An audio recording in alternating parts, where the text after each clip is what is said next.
دیکھ کے اللہ کہتا ہے میں چاہتا کہ میں عذاب بھیج دوں، لیکن جب میں 3 گروہوں کو دیکھتا ہوں تو میں سارے عذاب ٹال دیتا ہوں۔ 3 گروہوں کو، کون کون سے 3 گروہ؟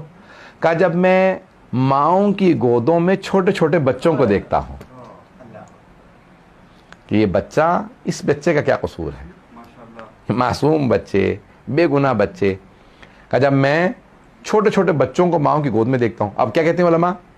جب دعا مانگنے بیٹھو، اگر گھر میں چھوٹا بچہ ہے تو گود میں لے لو، اور اگر بچے تھوڑا تھوڑا بولنا سیکھ چکے ہوں تو کہو بیٹا میں دعا مانگوں گا تم آمین کہہ دینا۔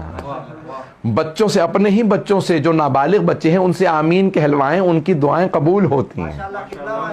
یہ بہت عجیب و غریب پہلو ہے، میں جب سوچتا ہوں یقین مانیے انسان کی تقویت ہوتی ہے۔ نابالغ بچے سے کہو آمین کہہ دے، اس غیر بالغ بچے کی ایک آمین دعا قبول کروا دیتی ہے۔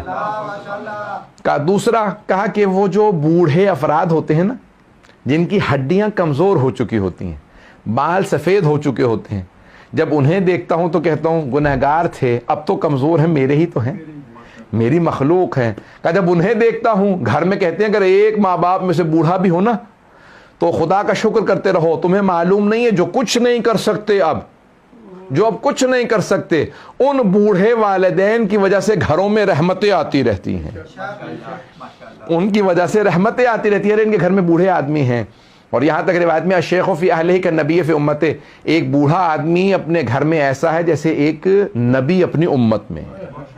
کتنی بڑی حدیث ہے یہ، من لا یحضر الفقیہ میں شیخ صدوق نے لکھی ہے، الشیخ فی اہلہ کالنبی فی امتہ، ایک بوڑھا آدمی اپنے اہل خانہ میں ایسا ہے جیسا ایک نبی اپنی امت میں۔ بس میں نے تمام کیا۔ اور تیسرا دستہ کون ہے؟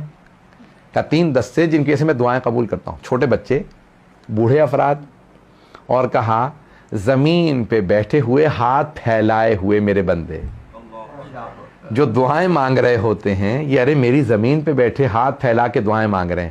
کہ جب میرے بندے میرے سامنے مانگتے ہیں نا تو میں کہتا ہوں ارے انہوں نے مجھ سے مانگا ہے۔ اللہ اکبر۔ آپ نے غور کیا؟ آپ کسی سخی کے پاس چلے جائیں نا تو کہتا ہے کیونکہ آپ آ گئے ہیں تو منع نہیں کروں گا، ایسا ہے یا نہیں ہے؟